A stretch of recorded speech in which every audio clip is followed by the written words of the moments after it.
दोपहर की चिलचिलाती धूप थी, सूरज आग उगल रहा था और शहर के सबसे बड़े औद्योगिक क्षेत्र ओखला इंडस्ट्रियल एरिया में सन्नाटा और शोर का एक अजीब सा मिश्रण था। एक तरफ बड़ी बड़ी फैक्ट्रियों की चिमनियों से निकलता धुआं था और दूसरी तरफ मशीनों की गड़गड़ाहट।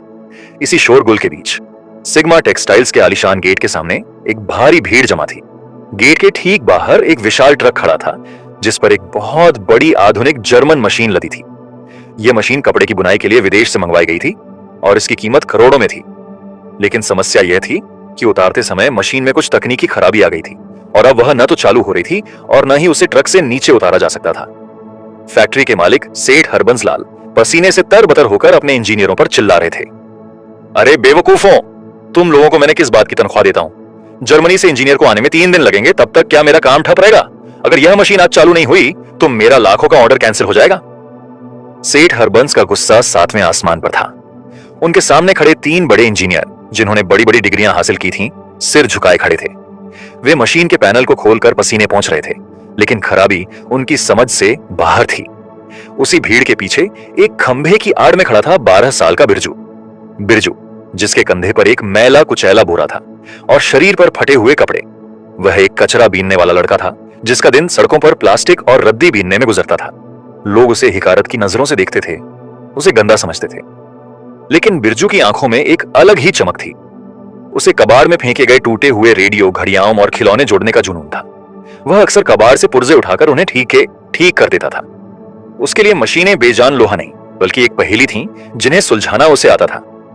बिरजू पिछले आधे घंटे से उन इंजीनियरों को मशीन के साथ जूझते हुए देख रहा था। उसकी पैनी नजर मशीन के पिछले हिस्से में लगे एक छोटे से वॉल्व पर थी, जहां से एक बहुत ही धीमी सीटी जैसी आवाज आ रही थी।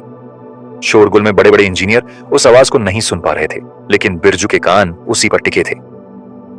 जब सेठ हरबंस ने गुस्से में अपना चश्मा उतारकर जमीन पर फेंकने का नाटक किया तो बिरजू से रहा नहीं गया। वह धीरे धीरे भीड़ को चीरता हुआ आगे बढ़ा। उसकी मौजूदगी से वहां खड़े लोगों को बदबू का एहसास हुआ और वे नाक सिकोड़ने लगे। फैक्ट्री का गार्ड, जिसने खाकी वर्दी पहन रखी थी, बिरजू को देखते ही डंडा लेकर दौड़ा। ए भिखारी, चल भाग यहां से, यहां तमाशा नहीं चल रहा है। गार्ड का डंडा बिरजू को लगने ही वाला था कि बिरजू ने जोर से चिल्लाया, साहब मशीन खराब नहीं है। सबकी नजरें उस छोटे गंदे लड़के पर टिक गईं। सन्नाटा छा गया। सेठ हरबंस ने हाथ के इशारे से गार्ड को रोका। उन्होंने अपनी भौहें सिकोड़ी और बिरजू की ओर देखा। बिरजू की टांगें कांप रही थीं, लेकिन उसकी आवाज में गजब का आत्मविश्वास था। उसने अपनी अंगुली उस विशाल मशीन की तरफ उठाई और कहा, साहब मैं इस मशीन को ठीक कर सकता हूं, इससे बस थोड़ी हवा चाहिए।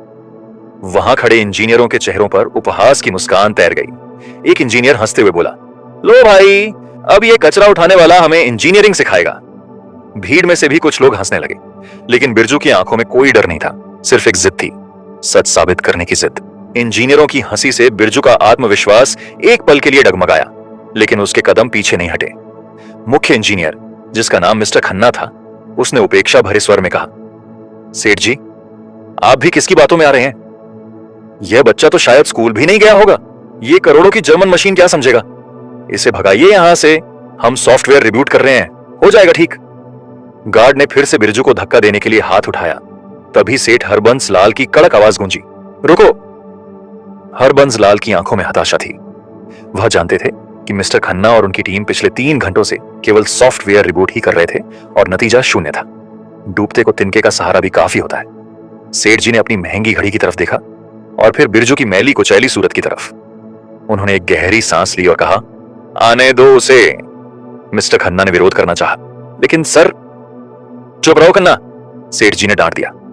फिर वे बिरजू की ओर मुड़े और सख्त लहजे में बोले, देख छोकरे, मैं तुझे एक मौका दे रहा हूं, लेकिन अगर तूने मशीन को जरा भी और खराब किया या मेरा समय बर्बाद किया तो मैं तुझे पुलिस के हवाले कर दूंगा, समझ गया? बिरजू ने कोई जवाब नहीं दिया, बस सिर हिलाया। उसने अपने कंधे से वह भारी और गंदा बोरा नीचे उतारा। भीड़ अब खामोश होकर तमाशा देख रही थी। वह छोटा सा लड़का उस विशालकाय राक्षस जैसी दिखने वाली मशीन की तरफ बढ़ा। मशीन के सामने वह एक चींटी जैसा लग रहा था। उसने मशीन को नहीं छुआ। पहले उसने अपनी आंखें बंद की और मशीन के कंपन को महसूस करने की कोशिश की, जो अभी बंद थी लेकिन अंदर दबाव बना हुआ था। वह धीरे धीरे मशीन के पिछले हिस्से की तरफ गया, जहां हाइड्रोलिक पाइपों का जाल बिछा हुआ था। इंजीनियर एक दूसरे को देख रहे थे। उनकी आंखों में अब भी मजाक था कि यह लड़का वहां क्या ढूंढ रहा है जहां सिर्फ पाइप है। बिरजू ने अपनी जेब से एक छोटी जंग लगी हुई लोहे की पत्ती निकाली, जिसे उसने शायद किसी पुरानी साइकिल से निकाला था। वह नीचे झुका और उस वॉल्व के पास गया जिसे उसने पहले देखा था। उसने देखा कि वॉल्व के मुंह पर एक बहुत ही बारीक प्लास्टिक का टुकड़ा फंसा हुआ था। शायद पैकिंग हटाते समय वह वहां रह गया था। इसी वजह से हवा का दबाव बन रहा था और सेंसर मशीन को चालू नहीं होने दे रहे थे। यह इतनी छोटी चीज थी कि बड़े बड़े कंप्यूटर स्कैनर्स की पकड़ में नहीं आई थी, लेकिन बिरजू की बाज जैसी नजरों ने इसे भांप लिया था। उसने बड़ी सावधानी से उस लोहे की पत्ती का इस्तेमाल किया और उस प्लास्टिक के टुकड़े को कुरेद कर बाहर निकाल दिया। जैसे ही टुकड़ा बाहर आया, एक जोरदार पुस्स की आवाज आई, जैसे किसी ने गुब्बारे से हवा निकाल दी हो। मिस्टर खन्ना चिल्लाए, अरे इसने पाइप तोड़ दिया। लेकिन तभी बिरजू पीछे हटा और उसने सेठ जी की तरफ देखकर कहा, साहब आप बटन दबाओ। सेठ हरबंस लाल का दिल जोर जोर से धड़क रहा था। उन्होंने कांपते हाथों से ऑपरेटर को इशारा किया। ऑपरेटर ने डरते डरते हरे रंग का बटन दबाया। एक पल की खामोशी और फिर मशीन के अंदर से एक गहरी गड़गड़ाहट सुनाई दी। इंजन घूमा, लाइट्स चली और वह विशाल मशीन एक शेर की तरह दहाड़ मारते हुए चालू हो गई। मशीन की वह गूंज सेठ हरबंस लाल के कानों में किसी मधुर संगीत की तरह बजी। वहां मौजूद हर शख्स की आंखें फटी की फटी रह गई थीं।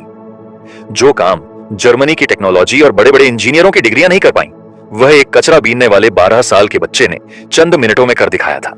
सन्नाटा अब शोर में बदल गया। मजदूरों ने तालियां बजानी शुरू कर दी। मिस्टर खन्ना का चेहरा फक पड़ गया था। वे अब भी अविश्वास से मशीन के पैनल को देख रहे थे, जहां सभी इंडिकेटर्स अब हरे हो चुके थे और मशीन मक्खन की तरह चल रही थी। उनका अहंकार उस धूल भरे लड़के के सामने चकनाचूर हो गया था। सेठ हरबंस लाल की खुशी का ठिकाना नहीं था। वे दौड़कर बिरजू के पास आए। उन्होंने यह भी नहीं देखा कि बिरजू के कपड़े कितने गंदे हैं या उससे कैसी महक आ रही है। उन्होंने बिरजू के कंधे पर हाथ रखा और गदगद होकर बोले, कमाल कर दिया तूने, वाकई तूने तो कमाल कर दिया। तेरा नाम क्या है बेटे? बिरजू ने अपनी नजरें नीचे झुका ली। उसे इतनी इज्जत पाने की आदत नहीं थी।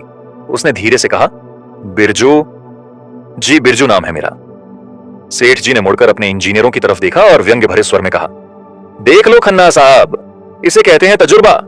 तुम लोग किताबों में उलझे रहे और इस बच्चे ने मशीन की नब्ज पकड़ ली। खन्ना और उनके साथियों के पास शर्म से सिर झुकाने के अलावा कोई चारा नहीं था।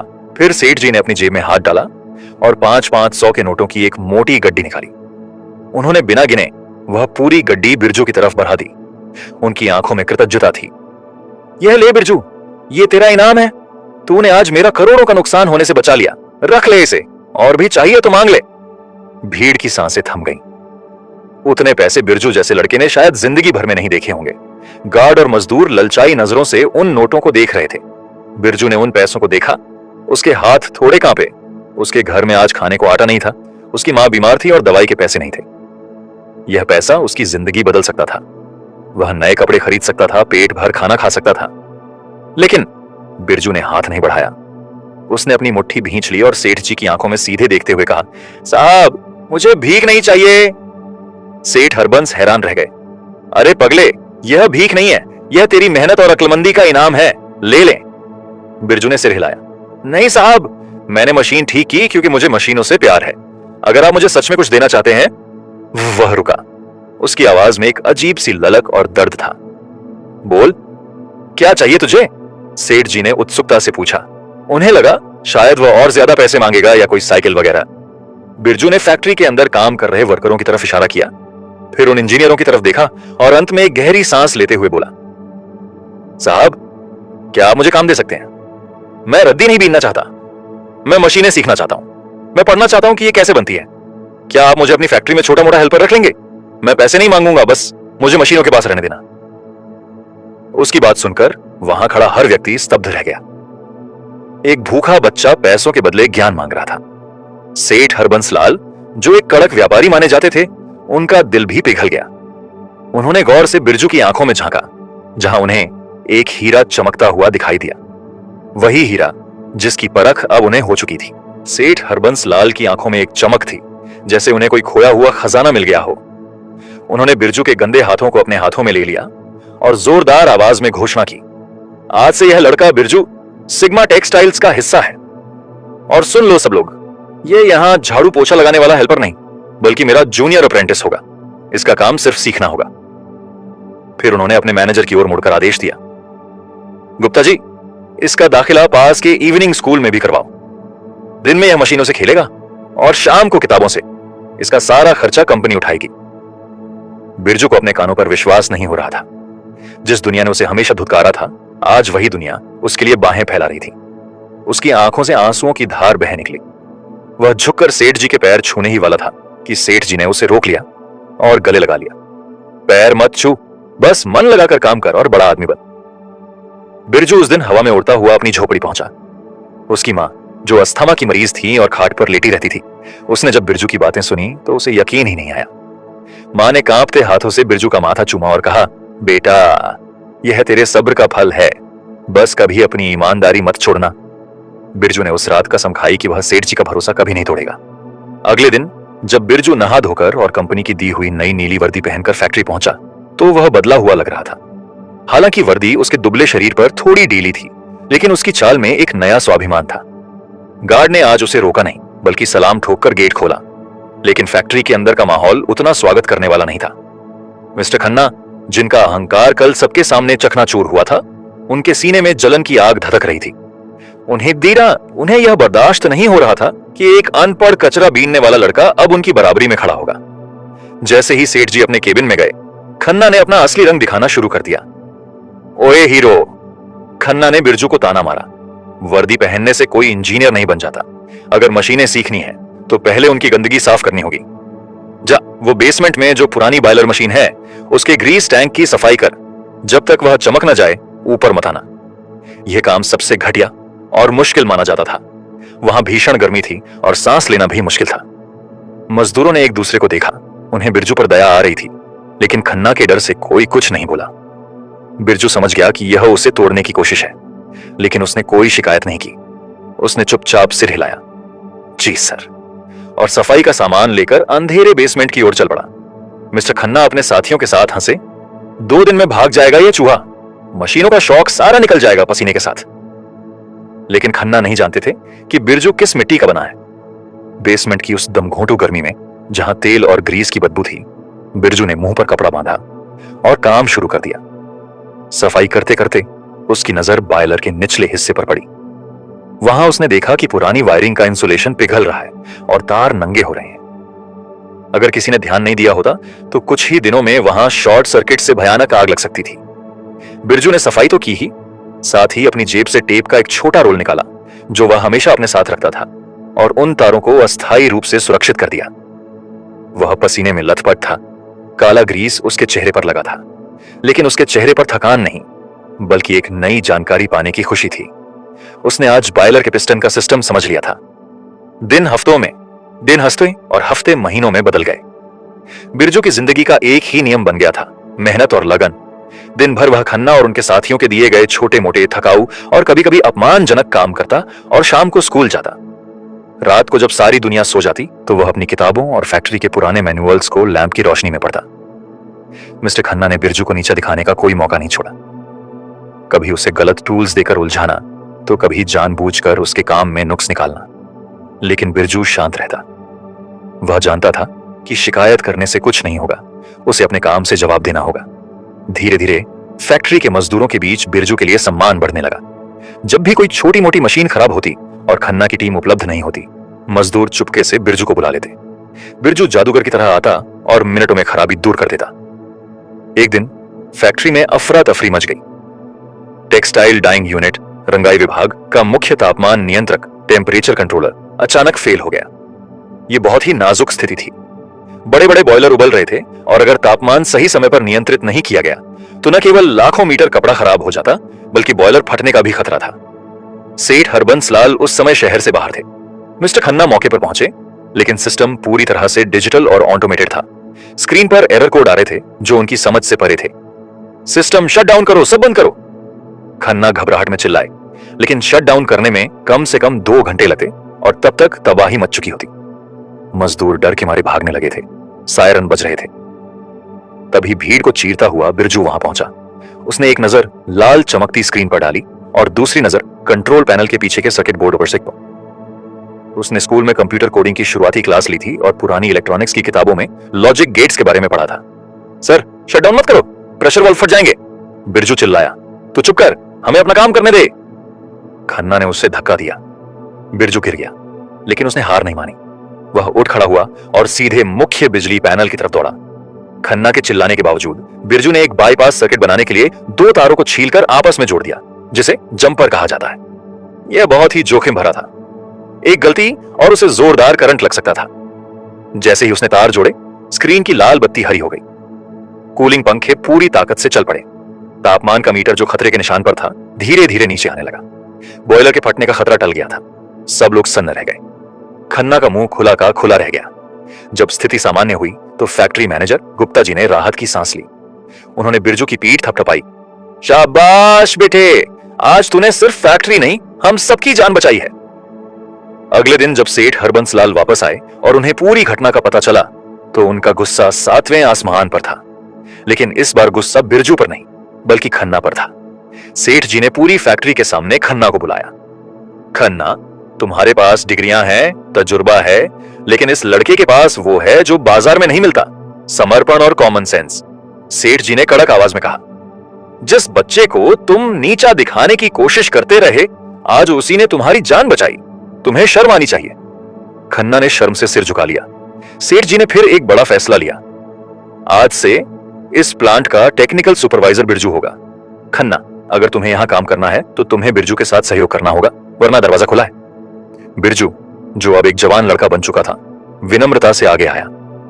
उसने सेठ जी के पैर छुए और फिर खन्ना के पास गया। उसने हाथ जोड़कर कहा, सर, आप मेरे गुरु हैं। मुझे अभी भी आपसे बहुत कुछ सीखना है। हम मिलकर काम करेंगे। बिरजू की इस विनम्रता ने खन्ना का बचा खुचा अहंकार भी धो डाला। उस दिन खन्ना की आंखों में आंसू आ गए और उन्होंने बिरजू को गले लगा लिया। समय पंख लगाकर उड़ गया। देखते ही देखते 12 साल बीत गए। वह छोटा सा मैला कुचैला बिरजू अब कोट पैंट पहनने वाला एक प्रतिष्ठित इंजीनियर बिरजू बन चुका था। उसने अपनी पढ़ाई पूरी की और न केवल इंजीनियरिंग की डिग्री हासिल की, बल्कि टेक्सटाइल इंडस्ट्री में कई नई मशीनों का आविष्कार भी किया। उसकी सबसे बड़ी उपलब्धि थी एक ऐसी सस्ती और पोर्टेबल मशीन बनाना जो कचरे और रद्दी को अपने आप अलग कर सकती थी, ताकि किसी गरीब बच्चे को खतरनाक कांच, जंग लगी कीलों या रसायनों में हाथ न डालना पड़े। सेठ हरबंस लाल अब काफी बूढ़े हो चुके थे। उनके बालों में चांदी चमक रही थी और वे छड़ी के सहारे चलते थे। एक शाम ढलते सूरज की रोशनी में उन्होंने बिरजू को अपने आलीशान केबिन में बुलाया।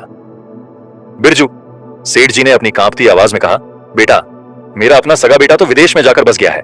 उसे इस फैक्ट्री या मेरे बुढ़ापे में कोई दिलचस्पी नहीं है। मैंने अपनी वसीयत तैयार कर ली है। मैं चाहता हूं कि मेरे रिटायर होने के बाद सिग्मा टेक्सटाइल्स की पूरी बागडोर तुम संभालो। मैं तुम्हें इस कंपनी का मैनेजिंग डायरेक्टर और 50% का हिस्सेदार बनाना चाहता हूं। यह प्रस्ताव सुनकर किसी का भी सिर चकरा जाता। एक कचरा बीनने वाले लड़के के लिए यह किसी सपने से भी बड़ा सच था। करोड़ों का साम्राज्य उसके कदमों में था। लेकिन बिरजू अपनी कुर्सी से उठ खड़ा हुआ। वह खिड़की के पास गया और बाहर सड़क की ओर देखने लगा, जहां आज भी कुछ बच्चे पीठ पर बोरा लादे कचरा बीन रहे थे। उसने मुड़कर सेठ जी के हाथ अपने हाथों में लिए और नम आंखों से कहा, बाबूजी, आपने मुझे कचरे के ढेर से उठाकर आसमान में बिठाया। मेरा रोम रोम आपका आर्नी है, लेकिन मेरा सपना फैक्ट्री का मालिक बनना नहीं है। सेठ जी हैरान रह गए। तो फिर तुम क्या चाहते हो बिरजू? तुम जो मांगोगे मैं दूंगा। बिरजू ने दृढ़ता से कहा, मैं चाहता हूं कि मेरे जैसे हजारों बिरजू जो आज भी सड़कों पर अपनी किस्मत और कचरा दोनों साथ ढो रहे हैं, उनके हाथों में कचरे का बोरा नहीं बल्कि पाना और पेंचकस हो। मैं फैक्ट्री के पीछे वाली खाली जमीन पर एक कौशल विकास केंद्र खोलना चाहता हूं। एक ऐसा स्कूल जहां सड़क के बच्चों को, अनाथों को मुफ्त में मशीनों का काम सिखाया जाए। मैं उन्हें इंजीनियर बनाना चाहता हूं, मजदूर नहीं। सेठ हरबंस लाल की आंखों से आंसू बह निकले। उन्होंने बिरजू को गले लगा लिया और रूंधे गले से बोले, हीरे को तराश कर मैंने हार तो बना लिया, लेकिन मुझे नहीं पता था कि वह हीरा खुद रोशनी बनकर दूसरों को राह दिखाएगा। जा बेटा, वह जमीन तेरी हुई। आज ही काम शुरू कर। 2 साल बाद सिग्मा टेक्सटाइल्स के पीछे वाली वह बंजर जमीन, जहां कभी कबाड़ और झाड़ झंखाड़ हुआ करते थे, अब वहां एक शानदार 3 मंजिला इमारत खड़ी थी। गेट पर बड़े बड़े अक्षरों में लिखा था, हरबंस लाल कौशल विकास संस्थान। सुबह का समय था। सैकड़ों बच्चे, जिन्होंने कभी अपने कंधों पर कचरे के भारी बोरे उठाए थे, आज नीली यूनिफॉर्म पहने, हाथों में किताबें और टूल किट लिए गर्व से स्कूल के अंदर जा रहे थे। उनकी आंखों में वही चमक थी जो कभी बिरजू की आंखों में थी। फर्क सिर्फ इतना था कि अब उन्हें धुतकारने वाला कोई नहीं था, बल्कि उन्हें तराशने वाला एक जौहरी वहां मौजूद था। बिरजू, जिसे अब सब बिरजू सर कहते थे, वर्कशॉप के राउंड पर था। वह एक टेबल के पास रुका जहां एक छोटा लड़का लगभग 10 साल का एक पुराने पंखे की मोटर को खोलने की कोशिश कर रहा था। लड़का पसीने से तर था और झुंझलाकर मोटर को ठोक रहा था। बिरजू मुस्कुराया। उसे अपना बचपन याद आ गया। वह घुटनों के बल बैठकर उस बच्चे के बराबर आया। उसने बच्चे के हाथ से पेचकस लिया और प्यार से कहा, ताकत से नहीं छोटू, नजाकत से। मशीनें शोर पसंद नहीं करती, वो प्यार की भाषा समझती हैं। बिरजू ने उसे सही तकनीक समझाई। बच्चे ने दोबारा कोशिश की और मोटर आसानी से खुल गई। बच्चे के चेहरे पर जो मुस्कान आई वह बिरजू के लिए किसी भी अवार्ड से बड़ी थी। हॉल के दूसरे किनारे पर सेठ हरबंस लाल व्हीलचेयर पर बैठे यह सब देख रहे थे। उम्र ने उनके शरीर को कमजोर कर दिया था, लेकिन उनकी आत्मा तृप्त थी। उनकी आंखों से खुशी के आंसू बह रहे थे। बिरजू उनके पास गया और उनके चरणों में बैठ गया। बाबूजी, आप रो रहे हैं? बिरजू ने पूछा।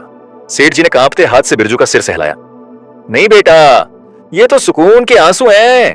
मैंने जिंदगी भर मशीनें लगाकर कपड़े बनाए, लेकिन तूने इंसान बनाए हैं।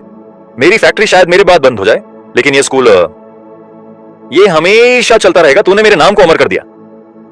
उसी शाम जब बिरजू अपने केबिन से बाहर निकल रहा था, उसने गेट पर शोर सुना। एक नया डरा सहमा सा बच्चा जिसके कपड़े फटे थे और कंधे पर एक गंदा बोरा था, गेट के अंदर झांक रहा था। नया गार्ड उसे डांट कर भगा रहा था। चल हट, यहां सिर्फ पढ़ने वाले बच्चे आते हैं, भिखारी नहीं। यह दृश्य देखकर बिरजू को लगा जैसे समय का पहिया घूमकर वहीं आ गया है। वह दौड़कर गेट पर पहुंचा। रुको! बिरजू की आवाज गूंजी। गार्ड सकपका गया। सर, ये कचरा बीनने वाला। बिरजू ने गार्ड को चुप रहने का इशारा किया। वह गेट खोलकर बाहर गया और उस गंदे बच्चे के सामने घुटनों पर बैठ गया। बच्चे की आंखों में डर था। बिरजू ने अपनी जेब से रुमाल निकालकर बच्चे का चेहरा पोंछा और मुस्कुराते हुए पूछा, क्या नाम है तेरा? छोटू, बच्चे ने धीरे से कहा। मशीन ठीक करना सीखेगा छोटू? बिरजू ने पूछा। बच्चे की आंखों में अविश्वास और उम्मीद की एक किरण जागी। उसने धीरे से सिर हिलाया। बिरजू ने उसका बोरा अपने कंधे पर ले लिया, वही बोरा जो कभी उसकी पहचान थी, और उस बच्चे का हाथ थामकर कहा, तो चल अंदर, आज से ये तेरा स्कूल है। सूरज ढल रहा था और उसकी सुनहरी रोशनी में एक पूर्व कचरा बीनने वाला एक नए कचरा बीनने वाले को भविष्य के उजाले की ओर ले जा रहा था। कर्म का चक्र पूरा हो चुका था। दुनिया ने जिसे कचरा समझा था, वह असल में पारस पत्थर निकला, जो अब लोहे को सोना बना रहा था।